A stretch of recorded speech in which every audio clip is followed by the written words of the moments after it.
Bismillahirrahmanirrahim. Wabihi nasta'in wassalatu wassalamu ala rasulillah wa ala alihi wa sahbihi wa man tabi'ahum bi ihsanin ila yaumiddin amma ba'd. Allahumma arhamna bitarkil ma'asi abadan ma abqaitana warhamna an natakallafa ma la ya'nina warzuqna husnan nazar bima yurdika anna birahmatika ya arhamar rahimin. Assalamualaikum warahmatullahi wabarakatuh.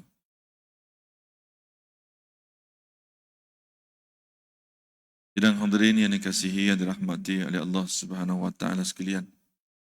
Alhamdulillah dapat sekali lagi kita bertemu pada malam ini yang sepatutnya bukan malam saya. Malam bayar hutang. Yang minggu yang sebelum ni saya tak datang. Jadi berusaha pun sekali lagi rasa dekat sangat. Maknanya saya buatlah mana yang patut saya buat. Sebelum ni kita berhenti pada 21 bulan 10. Mengenai doa yang kita baca pada tasyahud akhir. Dan banyaklah patutnya yang paling sempurna tahiyat kita selepas kita baca kama sallaita ala Ibrahim wa sehinggalah habis. Tetapi disunatkan kita lagi menyambung untuk doa sehinggalah maknanya imam bagi salam. Dan salam itu doa tersebut bukan sahaja untuk makmum, bahkan untuk imam sekalipun disunat kita baca doa. Sebabnya idza farara al-musalli min at-tasyahhud was-salah 'ala nabi. Nabi ni ulama kata selepas kamu selesai membaca tasyahud dan selawat ke atas Nabi, yang mana kedua-dua itu merupakan rukun di dalam solat kita, yad'ullah, dia kata yad'ullah ta'ala bima ahab. Maka bolehlah kamu berdoa apa sahaja kepada Allah, mana-mana doa yang kamu suka. Wa bima syaa min al-umuril akhirati wad dunya. Sama ada kamu nak doa perkara-perkara yang berkaitan dengan akhirat ataupun berkaitan dengan dunia. Walakin al-umur al-akhirat al-afdal. Tetapi berdoa untuk perkara akhirat itu adalah lebih utama. Bagaimana yang telah riwayatkan oleh Abu Hurairah anan Nabi sallallahu alaihi wasallam, idza tashahhada ahadukum falyata'awwadh min arba'in. Apabila seseorang itu selesai membaca tasyahud dan selawat ke atas Rasul, maka disunatkan baginya untuk berdoa dan minta jauh dengan Allah daripada 4 perkara ini. Pertama, kita biasa doa, Allahumma inni a'udzuka min azabil qabri. Dia kata, jauhkan ya Allah, ya Tuhanku, jauhkan aku daripada azab kubur, wa min azabin nar, dan jauhkanlah azab api neraka, wa fitnatul mahya wal mamat, dan fitnah semasa hidup dan selepas kematian, dan akhir sekali, wa min fitnatul masihid dajjal, dan mana minta jauh daripada Allah fitnah untuk Dajjal nanti. Maknanya ini antara doa yang disunatkan kita baca sebagaimana yang kita baca sebelum ni. Ada juga orang baca Allahumma gfirli ma qaddamtu wa ma akhartu wa ma asrartu wa ma a'lantu wa ma asraftu wa ma anta a'lamu minni anta muqaddim wa anta muakhir la ilaha illa anta subhanaka inni kuntu minadh zalimin. Maknanya kita boleh baca mana-mana doa sekalipun lepas selesai tahiyat tadi, dengan syarat kita bacalah doa-doa yang bersifat maksur. Sama ada doa itu berkaitan dengan urusan dunia ataupun berkaitan dengan urusan akhirat. Walau bagaimanapun disebut sini wa yusannu alla yazidal imam fi du'a ala al-qadri at-tashahhud was-salat ala nabi sallallahu alaihi wasallam li'annahu tabi'an lahumah. Jadi dia kata walau bagaimanapun disunatkan bagi imam, maknanya tidak memanjangkan doa pada tahiyat akhir tadi, cukuplah dia baca tasyahud dengan selawat ke atas Nabi sampai innaka hamidum majid, itu pun dah cantik dah. Tak payahlah dia nak baca panjang-panjang. Dia kata kenapa? Sebab imam ni sudah tentu ada orang yang mengikutnya. Fa in zada lam yadur.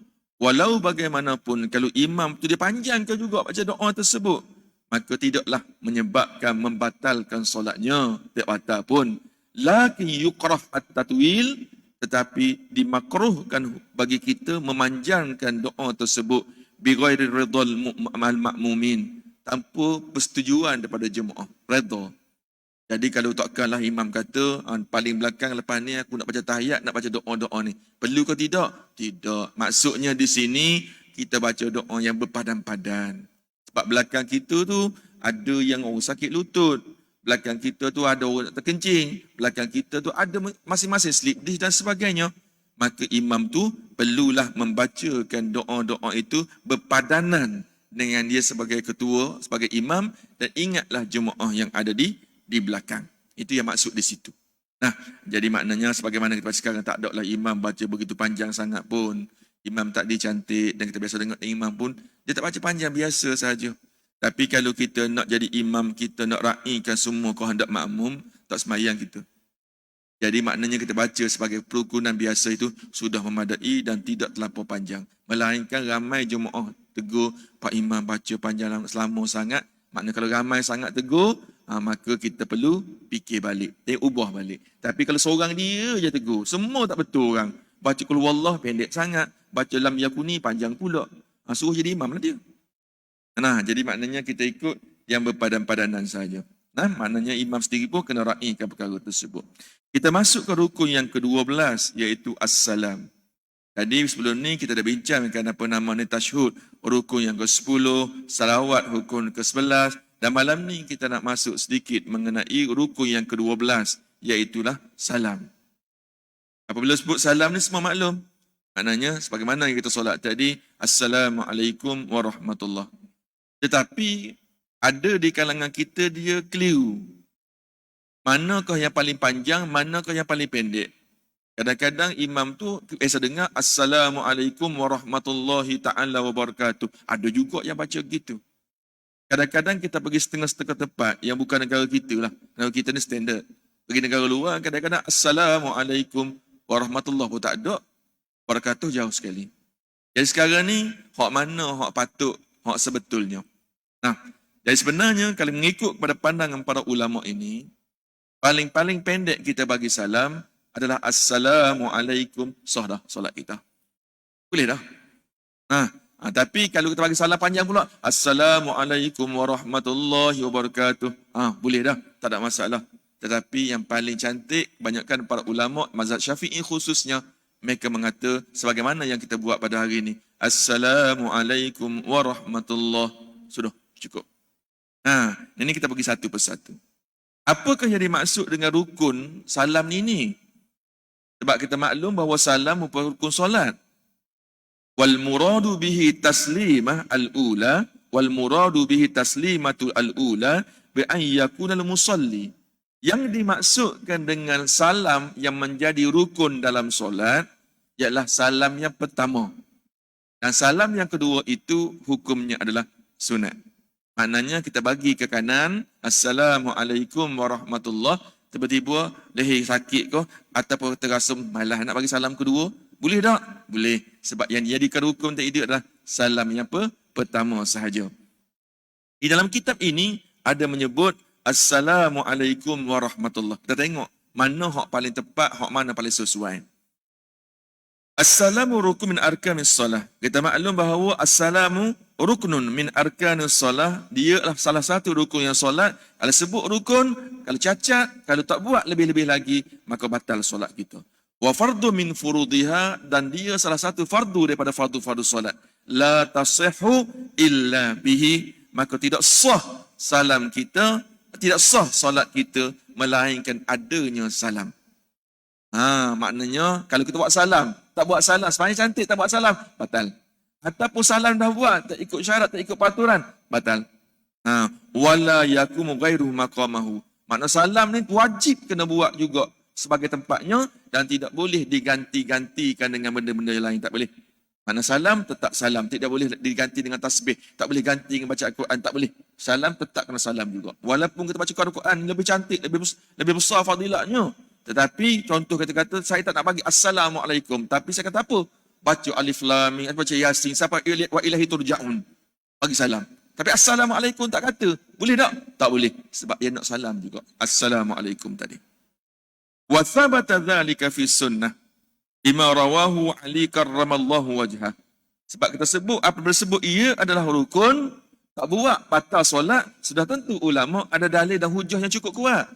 Bukan ijtihad, bukan pandangan kosong, bukan pandangan biasa semata-mata. Sebagaimana kita bincang bab niat sampai ke bab selawat, semua ada dalil-dalil yang diriwayatkan oleh dalam hadis-hadis yang sahih. Maknanya bukti yang cukup kuat, ada dalil. Begitu juga dengan kalau saya kata salam itu salah satu daripada rukun solat, maka apa dalilnya? Maka dalilnya Nabi sallallahu alaihi wasallam bersabda, qala miftahu solah at-tuhur. Kunci kepada solat yang pertama adalah mesti seseorang itu melakukan perbuatan bersuci, melakukan bersuci. Nah, wa tahrimuha at-takbir, dan bermulanya haram daripada melakukan perbuatan-perbuatan yang harus dilakukan sebelumnya lah takbir. Sebab tu kita sebut takbiratul al-ihram. Dulu kita ceritakan sebab apa tak namakan takbiratul ihlal. Kenapa tak kata takbiratul ibah? Tapi dia kata takbiratul ihram. Makna takbir berserta dengan tidak boleh dilakukan perbuatan-perbuatan yang boleh dilakukan sebelumnya. Makan boleh tuan-tuan? Boleh. Tapi dah angkat takbir, Allahu Akbar, makan tak boleh. Itu yang dimaksudkan, mana-mana perbuatan yang halal harus sebelumnya, apabila aku takbir, ditambah dengan ihram, maka tak boleh lagi melakukan perbuatan-perbuatan yang halal sebelumnya. Wa tahliluha at-taslim. Maka mana-mana perbuatan harus sebelumnya, disebabkan takbir menjadi haram, dan bila boleh harus makan balik, wa taslim, iaitu kita beri salam. Itu dalil, sebenarnya dia kata, ini dalil yang cukup kukuh, sebagaimana yang telah diwayatkan dalam hadis yang sahih, yang disebut dalam Bukhari dan juga Muslim. Kuat mengatakan bahawa salam ini merupakan salah satu daripada rukun solat. Okey, baik. Kita masuk kepada sighatuhu. Apa lafaz-lafaznya? Tadi saya sebut mukadimah. Kalau takdir kan ada orang bagi salam, Assalamualaikum warahmatullahi, tak ada. Solat dia? Sebabnya aqal siratul salam, Assalamualaikum. Cukup. Nah, jadi bagaimana siapa-siapa yang rasa pahala dah banyak, tak nak buat pahala lagi, cukup sekat tu. Nah, di kita ni kan, kalau boleh dalam solat kita, tuan-tuan, kita cerita banyak kali, supaya kita laku sebab sesempurna mungkin, mana Nabi kata digalakkan kita lakukan, maka lakukanlah. Nah, sebabnya fadilat yang sangat hebat. Sebab para ulama dulu, dia solat macam kita, dia berwuduk macam kita. Masjid mereka, kalau tengok pada solat, jauh lebih cantik daripada kita. Tapi kenapa solat mereka itu dapat mempengaruhi kehidupan menjadi seorang yang baik? Berbeza dengan kita, solat dalam aircon, keluar masjid, terus jadi hantu. Sebab apa? Kita tak jaga benda-benda yang kita anggap benda yang kecil. Nah, baru ni saya sebut dalam masalah i'tidal, mana kecil je. Sami Allahu liman hamidah. Biasa baca, Rabbana lakal hamd. Lepas sambung lagi, hamdan katsiran tayyiban mubarakan fi. Kita sebut lagi tu kan. Hadis apa yang ada ni? Hadis sahih. Apabila seorang sahabat angkat takbir, Allahu Akbar, satu rukuk Nabi, Sami Allah liman hamidah, Nabi pun tak kata hamdan katsiran tayyiban mubarakan fi. Tapi dia kata, maknanya ada Nabi ajar secara spontan, ada Nabi ajar dengan perbuatan orang lain. Nah, kadang-kadang Nabi kata, buatlah gini. Tapi ada juga Nabi ajar berdasarkan perbuatan orang lain. Contohnya perbuatan ini. Maknanya, lepas Sami Allah liman hamidah, Rabbana lakal hamd, hamdan katsiran tayyiban mubarakan fi. Nabi tak pernah beritahu, tapi Nabi setuju dengan dia. Lepas Nabi paling salam, Assalamualaikum, dia cari. Siapa kata hamdan katsiran tayyiban mubarakan fi tadi? Agak sembunyi pun sahabat, takut kena marah Nabi. Last sekali mengaku juga kawan dia. Saya ya Rasulullah. Dia kata, kamu tahu tak? Disebabkan kamu kata tadilah, malaikat berebut-rebut nak tulis pahala yang kamu buat tadi. Ingat nak marah. Rupa-rupa nak beritahu benda tu elok. Maka lepas tu berebut para sahabat sebut benda yang sama. Benda kecil macam tu. Tapi para sahabat cukup menjaga. Nah, ini yang kita tahu. Ada lagi Nabi yang mana Nabi tu tak buat begitu. Tapi Nabi setuju dengan sahabat buat gitu. Maka sahabat lain pun ikut buat juga. Contoh, sembahyang sunat. Selepas sembahyang subuh, disebabkan tak sempat sembahyang qabliyah subuh. Kan sahabat saya sebut banyak kali dulu. Seorang sahabat datang lambat. Jadi biasa sembahyang sunat qabliyah subuh, sunat fajar. Tiba-tiba tak sempat nak sembahyang sunat, Nabi dah sembahyang subuh. Lepas sembahyang subuh bersama Nabi, dia pergi di ujung sana, dia kata takbir, Allahu Akbar. Nabi tengok je kat kawan tu. Sebab Nabi tak pernah buat kerja tu. Nabi tengok je. Lepas sembahyang tu, dia panggil, mari sekejap. Mau sembahyang apa lepas subuh? Mana sembahyang subuh? Lepas sembahyang subuh tak ada. Ya Rasulullah, aku biasa mari sembahyang sunat qabliyah, sunat fajar sebelum subuh. Dan aku tahu fadilat sangat besar. Jadi aku mari lambat tadi. Sekarang ni aku qada balik sembahyang sunat qabliyah subuh. Nabi senyap. Senyap, tanda setuju. Tak? Jadi banyak perbuatan Nabi ini kadang-kadang ia bersandar dengan perbuatan sahabat, Nabi setuju. Begitulah dalam perbuatan-perbuatan yang lain. Assalamualaikum tadi dia kata paling ringkas sekali. Falau aqalla biharfi min hadhil ahruf lam yasah salamu. Dah lah bagi hok paling pendek. Sebutan pula tak betul. Assalamualaikum. Suka hati dia je. Boleh tak? Batal. Tak boleh tukar baris, tak boleh nak tukar huruf, tak boleh. Assalamualaikum. Tak boleh. Maknanya kena sebut betul-betul, dah bagi paling ringkas, sebutan pula tak betul. Jadi tak boleh tukar walaupun satu huruf seperti mana dalam Al-Fatihah. Sebab kita maklum dah banyak kali, di dalam solat kita, rukun kita ni terpecah ke 3 bahagian. Satu, rukun fi'li. Yang kedua, rukun qawli. Yang ketiga, rukun fi'li. Apa ni? Rukun qalbi. Rukun qalbi ni, rukun fi'li, rukun, iktidal. Nah, sujud, duduk antara dua sujud, duduk kan baca ayat akhir, tu semua rukun fi'li. Nah, ada rukun qawli. Takbiratul ihram, rukun qawli. Nah, rukun Al-Fatihah, rukun qawli. Tasyahud akhir, rukun qawli. Selawat kata Nabi, rukun qawli. Begitu juga dengan bagi salam. Juga rukun qawli yang wajib kita kena sebut dengan jelas seolah-olah dia dengar di telinga kita. Tak payah mekik sudah. Jangan pula pergi berlomba angkat suara sama kuat dengan Pak Imam. Cuma kita nak maklumkan bahawa kita sedang melafaz. Sebab disebut sini, makna wajib dilafazkan. Tidak boleh bergerak kepala, hatinya baca. Maka tak sah. Sebab perbuatan hati ini hanya satu sahaja. Iaitu ketika niat. Hak lain, sama ada fi'li, segi perbuatan, ataupun qawli, di segi lafaz. Wa akmaluhu salam alaikum warahmatullahi wabarakatuh. Tetapi dalam kitab ini kata, salam hak paling sempurna, siapa wabarakatuh. Assalamualaikum warahmatullahi wabarakatuh. Nanti dulu, tak habis lagi cerita ni. Jadi makna, sebab itulah kalau kita pergi setengah-setengah tempat, di Indonesia misalnya, setengah tempat, dia salam rapat-rapat dia pergi. Assalamualaikum warahmatullahi wabarakatuh. Ya Allah, ni mazhab mana pula buat kerja ni? Rupa-rupa, dia juga daripada mazhab Syafi'i. Tetapi, hujah ulama yang mengatakan memadai dengan salam seperti mana yang kita bagi sekarang, Assalamualaikum warahmatullahi, berdasarkan kepada hadis ini. Kana Nabi sallallahu alaihi wasallam yusallimu an yaminihi assalamualaikum warahmatullahi wa an yasarihi assalamualaikum warahmatullahi hatta yuradu bayadu khaddihi min hahuna wa min hahuna. Ni hadis ni. Siapa riwayat ni Ustaz? Hadis ni nota kaki dia diriwayatkan oleh Abu Daud wa Tirmizi dan dia dikategorikan sebagai hadis hasan sahih. Mana boleh buat hukum, tak jadi masalah. Jadi hadis ni telah diriwayatkan oleh Abdullah ibnu Mas'ud, seorang sahabat yang disayangi oleh Rasulullah.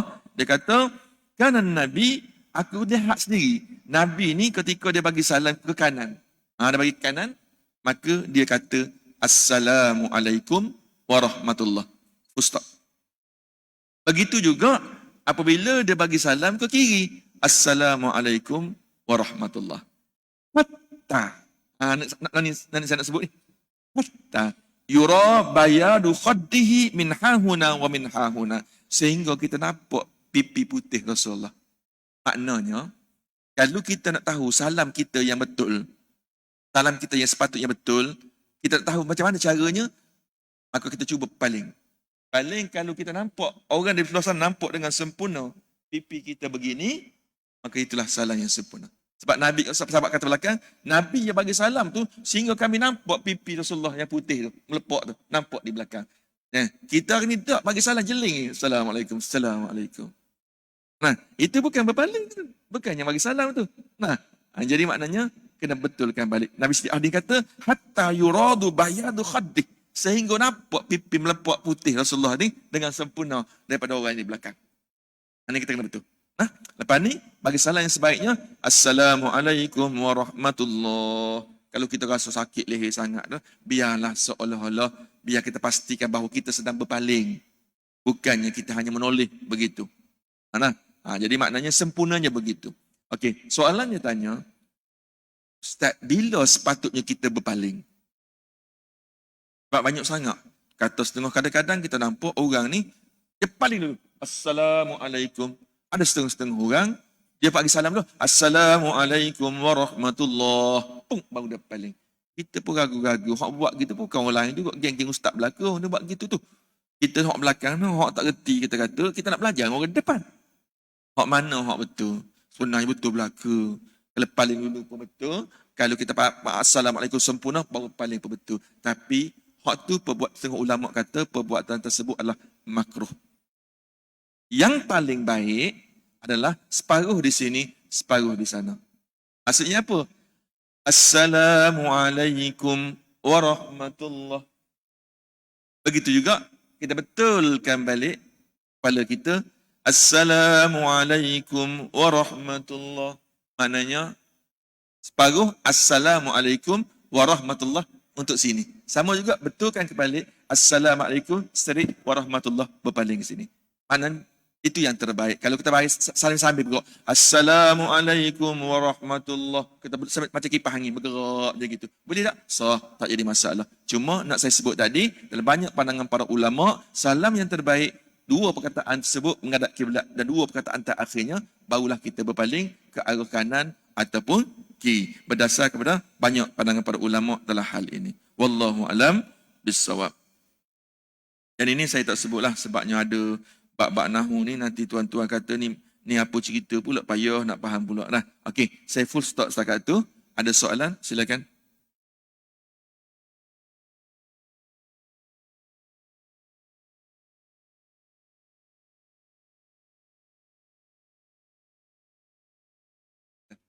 Saya tak masuk lagi situ. Kaedah bagi salam sebenarnya kan.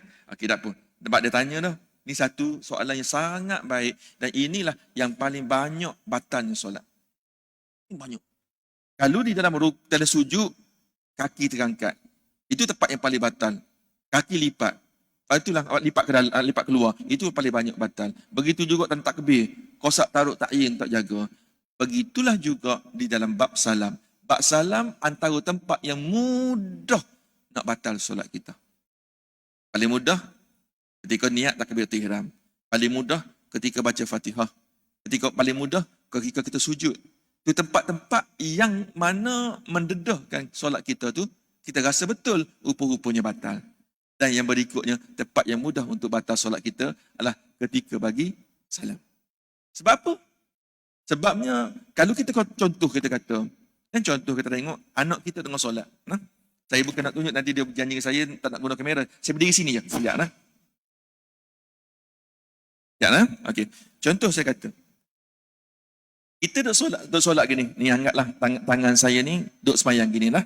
Nak angkat sikit payahnya lah.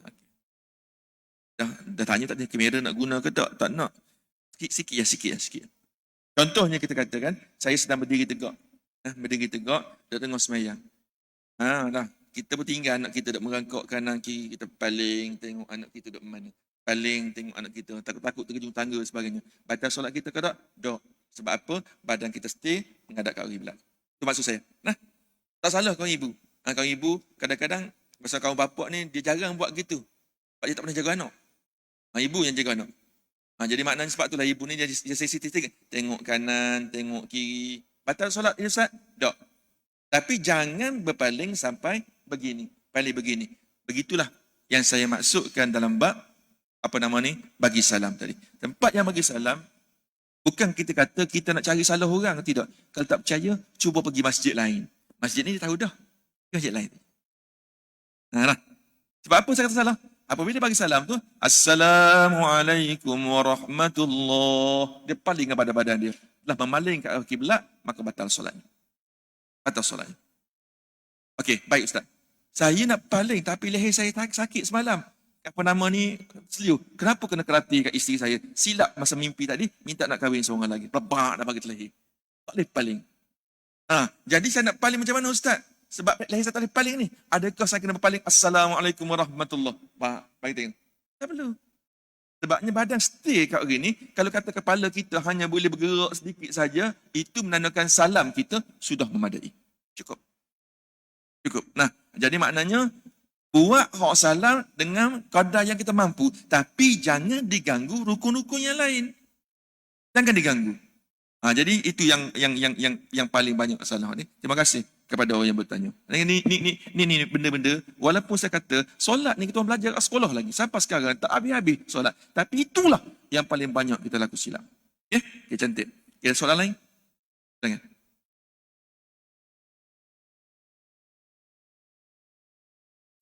Semua dia excited belaka. Semua tanya soalan yang saya tak sebut lagi depan ni. Tapi tak apa. Nanti saya sebut sekejap lagi lah. Jangan takut-takut lepas ni kan rasa tak sedap pula. Okey, lain. Tanya soalan lain. Soalan lain.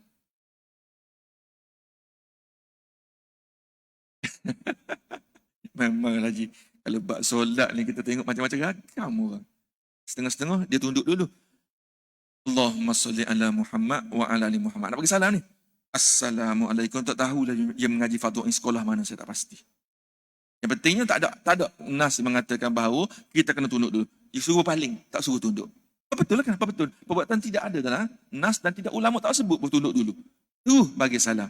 Kita sebut dah, apabila tangan kita dalam keadaan begini, kita baca tasyud kan tadi? Allahumma salli ala Muhammad wa ala ali Muhammad. Ni aku nak bagi salam ni. Jatuh terus tangan. Assalamualaikum warahmatullahi. Terus. Jangan cuba nak tambah-tambah untuk sedapkan hati kita. Macam-macam dia tambah lagi. Okey, baik. Lagi? Silakan. Okay, saya bagi sikit lagi lah. Okey, sebab nak jawab soalan Haji tadi.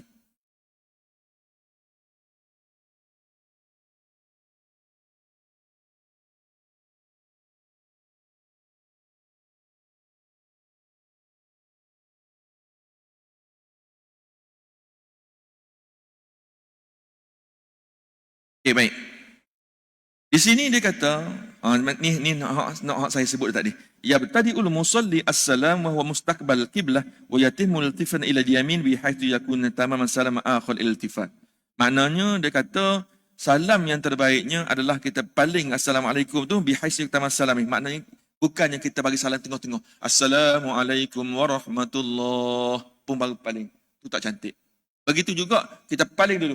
Assalamualaikum. Itu juga tak cantik. Tetapi yang cantiknya, dia kata bagilah salamnya tapi sempurnakan apabila sampai tempat yang betul-betul ke kanan dan sampai tempat betul-betul pergi ke kiri.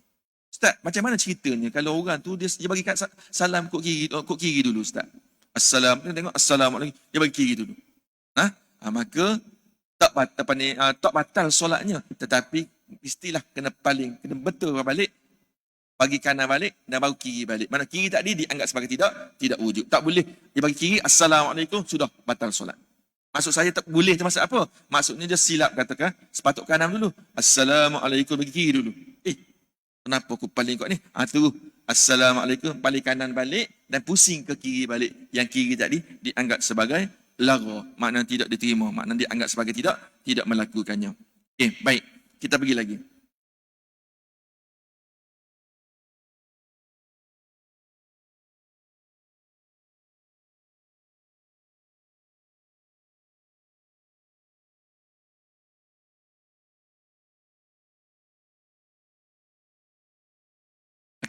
Ini dia nak beritahu bahawa ukuran di dalam solat kita adalah untuk salam yang pertama. Sebagai contoh, dia kata macam kita pergi sembahyang negara yang macam susah nak keluar pada waktu kerja, negara yang bukan Islam. Dan saya dah beritahu dulu kan, masa saya duduk dekat Darem dulu, dekat Darem ni memang negara tempat yang kawasan yang Kristian sangat kuat. Dan dia rehat waktu yang tekan. Macam kita ni beza sikit je. Zuhur sekarang awal, contoh 12.58. Tapi paling-paling tinggi pun tidak lebih 1.5. Kan? Tak ada setakat kita hidup atas muka bumi ni, zuhur 12.5 tak ada. Paling-paling tidak pun 55 dan ke atas begitu je. Setakat main. Tapi ni negara yang sejuk ni, dia sekali dia ubah, bukan sikit-sikit, sejam, 2 jam dia drop naik ke atas, turun ke bawah. Tapi waktu rehat tetap sama. Jadi kita tak boleh nak keluar, nak pergi sembahyang Jumaat, ikut suka hati kita. Tak boleh. Maknanya kadang-kadang terpaksa berlari pergi sembahyang untuk kejar sembahyang Jumaat tu, takut masuk waktu asar. Tempat kita tak ada sampai pekat itu. Jadi contohnya, kalau dia angkat takbir, siap khutbah Jumaat, sembahyang Jumaat, betul-betul siap. Bagi salam sebelah kanan. Assalamualaikum ke kanan, tiba-tiba bunyi azan. Allahu Akbar, Allahu Akbar. Sah salat dia tak? Sah.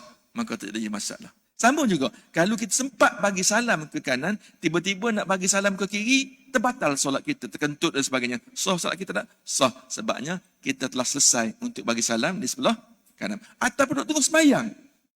Kita selesai saja bagi salam sebelah kanan, Assalamualaikum warahmatullahi. Mak, tak cicuk jatuh atas tangan kita. Sah tak solat kita? Sah. Sebab kita telah sempurna bagi salam sebelah kanan. Itulah yang menjadi rukunnya. Baik. Saya masuk sedikit dia sebut di bawah ini mengenai bilakah sepatutnya makmum ni dia bagi salam. Soalan haji kita dia. Nah, bila sepatutnya? Sebabnya kita pernah tengok dalam satu YouTube lama dah. Mungkin tuan-tuan pernah tengok dan mungkin ada tak pernah tengok. Tapi saya tak setuju statement yang telah dikeluarkan tu. Walaupun saya orang Kelantan. Kelantan saya Kelantan Jawa dah, lama duduk sini. Kadang-kadang dia kata, saya sangat pelik kepada orang Kelantan. Sebab apa? Dia tak bagi salam. Sehinggalah imam selesai bagi salam yang kedua, barulah geng-geng dia bagi salam. Dia kata, ni pakai kitab mana? Dia kata. Saya kata sebab itulah kadang-kadang, minta maaf lah saya sebut. Setinggi mana ilmu kita, jangan mudah kita menafikan perbuatan orang lain, melainkan kita pastikan hak dia buat tu adalah salah. Hak dia buat tu betul. Orang tu salah, dia tu betul. Tapi kalau kita belajar, kita tahu kita betul, kita tengok orang lain buat, jangan mudah kita kata salah, sehingga kita pastikan betul salah atau tidak. Kalau tidak, orang akan nampak kejahilan kita. Ni tengok salah apa semayang ni, melainkan duduk tengah-tengah semayang melompat. Tu tak ada mazhab ni kata boleh. Tak ada. Menurut mazhab Hanafi, dia kata boleh solat sambil melompat, nipu. Tak ada. Tapi kalau benda-benda yang halus-halus, benda yang kecil-kecil, nanti kita tunggu dulu. Sebabnya dalam kitab ni kata, dia kata, yang bagi lil ma'mumi an yusallim ba'da salam al-imam, kita maklum bahawa seorang makmum itu, dia hanya boleh bagi salam selepas imam itu bagi salam. Tapi tergantung lagi, salam mana satu Ustaz? Salam mana satu? Dia tambah lagi, wa yustahabbu. Dia kata, alla yabtadi'a assalamu hatta yafrigha al-imamu min taslimataini. Dia kata, seseorang itu sudah pun boleh bagi salam apabila imam sudah sempurna salam yang pertama. Contohnya, imam duduk sini lagi. Assalamualaikum warahmatullahi. Imam duduk sini lagi. Pak, dia bagi salam. Assalamualaikum. Boleh tak Ustaz? Boleh. Salatnya sah tak? Sah. Tetapi dia kata, wa yustahabbu. Hak paling baik, hak disunatkan, dia kata, alla yabtadi as-salam. Janganlah makmum itu bagi salam, dia kata, hatta sehinggalah yafrigha al-imam min taslimataini. Sehinggalah imam tersebut selesai memberi kedua-dua salam. Maknanya tak salah. Itu yang terbaiknya. Tapi kalau kita rasa kita nak terkencing, tak terkencing sangat. Imam ni bagi salam pula berlagu betul. Assalam. Tak bagi salam kita. Allah ya Allah nak kencing ni kata. Lepas imam assalamualaikum warahmatullahi pun kita pun bagi salam. Imam tak berpaling lagi sebelah sana, kita dah bagi salam pun pergi berlari. Nak pergi masuk bilik air dan sebagainya. Boleh tak? Boleh. Tapi setengah ulama kata hukumnya adalah makruh. Jadi maknanya yustahabbu ini yang terbaiknya, yang bertanya tadi, elok sama ada kita ni seorang masbuk. Contoh kita kata kita bagi lambat. Maknanya imam rakaat kedua, sekarang tambah satu rakaat lagi. Bila sepatutnya kita bangun bangkit pergi ke atas? Yang terbaiknya selesai kalau imam memberi salam yang kedua. Itu yang terbaik. Tapi kalau kita tengok ramai yang bangkit selepas imam bagi salam yang pertama, sah solat dia, sah, tak jadi masalah. Yang terbaiknya selesaikan imam tersebut. Baik, kita pergi lagi. Wa yustahabbu lil masbuki alla yakuma liya'tiya bima baqiya alaihi illa ba'da faragh imam min taslimataini. Begitu juga bagi orang yang masbuk. Saya sebut tadi. Orang masbuk tadi. Jadi kalau takdir masbuk tadi, dia nak bangkit naik pergi ke atas atau tindakan selanjutnya. Bila? Maknanya ketika imam dah bagi salam yang kedua. Tapi tak salah. Selepas imam salam yang pertama dia terus bangkit. Ataupun imam tak baca kunut subuh tadi. Imam tak baca tasyahud yang tahiyat kedua pada sembahyang maghrib atau isyak. Contoh. Kita maklum, apabila kita tertinggal dengan sunat-sunat, khusus sunat abad, kunut, tasyahud dan seumpamanya, atau imam tersalah bangkit rakaat yang salah dan sebagainya, maka disunatkan bagi kita pada tahiyat akhir nanti, lepas tahiyat akhir nanti, kita sujud sahwi. Tapi malangnya imam tu dia maklum, maknanya imam tak tinggal, tak baca kunut, imam tak baca tasyahud awal, tiba-tiba tu assalamualaikum. Kita ni macam mana? kita maklum bahawa kita terputus hubungan kita dengan imam apabila imam selesai salam yang pertama. Imam bagi salam pertama, Assalamualaikum, settle. Kita dah tak ada hubungan dengan imam tersebut, dah ada hubungan. Maka kita diberi pilihan sama ada kita nak sujud sahwi ke ataupun kita nak bagi salam sekali dengan Pak Imam. Tobat ramai orang bagi salam dengan Pak Imam, tak ada sujud sahwi. Nah, tapi nak sujud sahwi, tak salah. Tapi bagi orang tersebut macam mana? Jangan sujud sahwi masa tu, batal solatnya. Contohnya, mari lambat satu rakaat. Dia tahu imam tu tinggal tasyahud yang pertama. Sepatutnya imam sujud sahwi. Dia tak sujud imam tak sujud sahwi. Kata apa imam tak sujud sahwi? Dia nak sujud sahwi tu. Tapi sebab dia sebab imam tak sujud sahwi, dia tak boleh sujud sahwi sendiri. Sebab sujud sahwi ni hanya boleh dia buat selepas salam yang tak akhir. Dia bukan salam tak akhir sebab mari lambat tadi. Maka dia bangkit tambah rakaat berikutnya. Nanti sebelum dia bagi salam, dia boleh nak sujud sahwi. Hak tadi. Boleh ke tak? Boleh. Tapi percayalah, tak ada orang nak buat kerja tu. Tapi dapat pahala, sudah tentu. Okay, wallahu a'lam bis-shawab.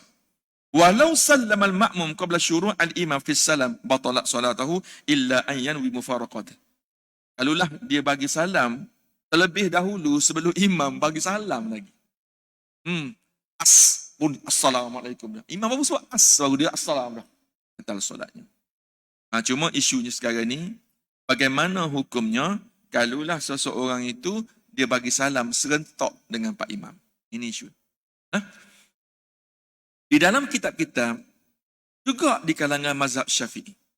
Orang lain tuan-tuan, dan kita mengaji kitab mazhab Syafi'i. Juga di kalangan Syafi'i. Contohnya, kitab Mughni Muhtaj, karangan Khatib Syarbini. Kitab Muhazzab, karangan Syirazi. Kitab Majmu' karangan Imam Nawawi. Khasyiah Al-Qulubi, Al-Hawi, Imam Al-Mawardi. Dan banyak kitab-kitab Syafi'i berlaku. Dia kata, kita boleh bagi salam serentak dengan Pak Imam, walaupun salam yang pertama. Tetapi, banyak ulama-ulama kata, kamu boleh buat serentak dengan imam di mana-mana tempat pun. Tak batal solat. Makruh hukumnya. Di mana-mana tempat kamu buat serentak dengan Pak Imam. Melainkan dua ni. Jangan. Di mana? Pertama, ketika akad takbiratul ihram. Yang kedua, ketika bagi salam. Di sini dua-dua pandangan Syafi'i dalam hal ini. Bagi pandangan saya lebih ambil pandangan yang kedua tadi. Eloklah selesaikan Pak Imam tu bagi salam setidak-tidaknya. Selesai terlebih dahulu untuk salam yang pertama. Wallahu a'lam. Okay, ada lebih kurang dalam 3-4 minit. Okey, saya buka soalan, silakan. Jangan segan dapat kita kongsi sama-sama, dapat ilmu sama-sama. Saya jawab. Tak jawab, kita tangguh minggu depan. Ada tak? Tak ada. Okey, baik. Ada bersama saya kan? Saya takut sampai kat New York mana. Maklumlah, depan tengok luar, dia bilang kala marah kat masjid. Kenapalah masjid letak warna biru, separuh hijau, separuh. Mana tahu kan? Okey, tak apa. Yang penting bersama-sama dengan saya. Okey, selain daripada itu, dia kata taslimatul tsaniyah. Bagaimana dengan salam yang kedua? Kita sebut tadi, yustahabbu an yusallim taslimataini. Maknanya disunatkan kita memberi kedua-dua salam. Tapi sebenarnya rukunnya adalah salam yang pertama. Jadi kalau kita tak nak bagi salam yang kedua, tak ada masalah. Boleh. Jadi ahaduhuma an yaminihi wa ukhra an yasarihi. Yang kanannya adalah wajib, yang kirinya adalah disunatkan. Lamma sabaqa fil hadis Ibnu Mas'ud wa hadis Sa'ad radhiyallahu anhuma qala Ibnu Munzir ajma'al ulama 'ala an salati iqtasara taslimatan wahidah jaizah wal mustahab an yusallima taslimataini. Ada ulama sebut dan mana banyak hadis yang telah diriwayatkan oleh Abdullah bin Mas'ud dan juga disebut oleh Ibnu Munzir. Para ulama ijma', maknanya seperti bersepakat mengatakan bahawa beri salam satu saja sudah memadai, tapi yang lebih akmal, lebih afdalnya adalah kita bagi salam untuk kedua-dua belah, satu ke kanan, satu ke kiri. Okay. Cuma ada sedikit, saya pernah ada masa saya sebut pasal bagi salam ni, ada seorang jemaah pernah tanya. Dia kata, "Ustaz, adakah perlu kita sebelum kita bagi salam tu, kita niat terlebih dahulu untuk kita ni keluar daripada solat?" Ada soalan. Dia tanya. Mungkin orang-orang lama dulu ada menyebut tentang perkara ini. Maknanya kita ni aku nak bagi salam ni. Maka kita kena niat ni sekarang ni aku nak bagi salam, nak keluar dari solat. Barulah bagi salam. Ada yang pernah kita dengar. Tetapi para ulama boleh katakan hampir sepakat menyebut la tajibu niyatul khuruj min solah indis salam. Maka tidak perlu pun kita niat nak keluar daripada solat. Seperti mana ibadat-ibadat lain. Kita buat haji. Kita tahlul je. Tak katalah kita nak keluar sebagainya. Puasa. Bunyi azan tu sebelum makan, aku niat nak keluar daripada puasa. Ada tak? Tak kan? Jadi maknanya begitu juga dengan solat. Tidak perlulah kita nak niat keluar daripada solat. Maknanya seperti mana yang telah disebut oleh setengah-setengah daripada pihak. Yustahabbu an lil musalli an yusallam bi taslim ula an yaminihi. Tadi tak perlu kita niat kita nak keluar salam. Nak keluar solat untuk bagi salam. Tetapi kita disunatkan untuk niat wa yustahabbu lil musalli an yusallam bi taslim ula ala man an yaminihi minal malaikah wal muslimil jin wal ins. Iaitu disunatkan bagi kita apabila kita paling ke kanan, Assalamualaikum warahmatullahi. Pak hati mari. Dan ni aku niat bagi salam kepada maknanya seluruh makhluk-makhluk yang ada di kanan aku, terdiri daripada jin dan juga terdiri daripada manusia yang Islam. Boleh tak ustaz gitu? Boleh. Dalam kitab banyak sebut. Tapi kalau tak buat tak apa. Sebab maklum supaya tuan-tuan tahu. Kalau tak ada ustaz mari sini cerita benda ini, tuan dah maklum bahawa benda ni ada. Nak buat tak nak buat cerita lain. Buat tak apa, tak buat pun tak apa. Begitu juga setengah ulama kata disunatkan kita ni maknanya apabila kita bagi salam ke kanan selain pada niat kepada bagi salam kepada malaikat daripada jin dan manusia, kita juga boleh niat salam kita, aku bagi salam kepada seluruh jemaah orang Islam yang ada sebelah kanan. Begitu juga apabila kita niat bagi salam sebelah kiri, aku niat kepada malaikat. Isyuk tak apa, nak beritahu sikit lagi. Begitu juga kita niat bagi salam kepada sebelah kiri pun, kita niat kepada malaikat, niat kepada jin dan niat kepada orang Islam di sebelah kiri, begitu juga pada jemaah sebelah kiri. Tapi kalau tak buat tak apa, kalau kita nak buat, maka dapat pahala kita sebab ada hadis yang berkaitan dengan perkara ini, tapi hukumnya adalah sunat. Wallahu a'lam bissawab. Apa yang baik daripada Allah, apa yang kurang itulah kelemahan saya sendiri. Bismillahirrahmanirrahim. Ya muallim al-Ibrahim al-hikmata 'allimna, ya mufahhim Sulaiman fahimna fa fahamnaha Sulaiman, wa kullan ataina hukma wa ilma wa sakharna ma'a Daud al-jibali yusabbihna wa at-tayr wa kunna fa'ilin.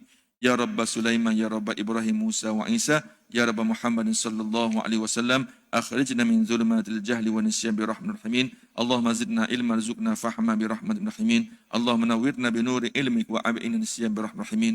Allahumma rzuqna fahman bi zaman salim bi rahmatika rahimin. Subhanakallahumma bihamdika asyhadu an la ilaha illa anta wa astaghfiruka wa atubu ilaik. Wal 'asri lil insani fi khusr illa lil musalihat wa tawassaw bil haqqi was sabr. Wassalamu alaikum warahmatullahi wabarakatuh. Azan. Allah alhamdulillah. Allahumma salli ala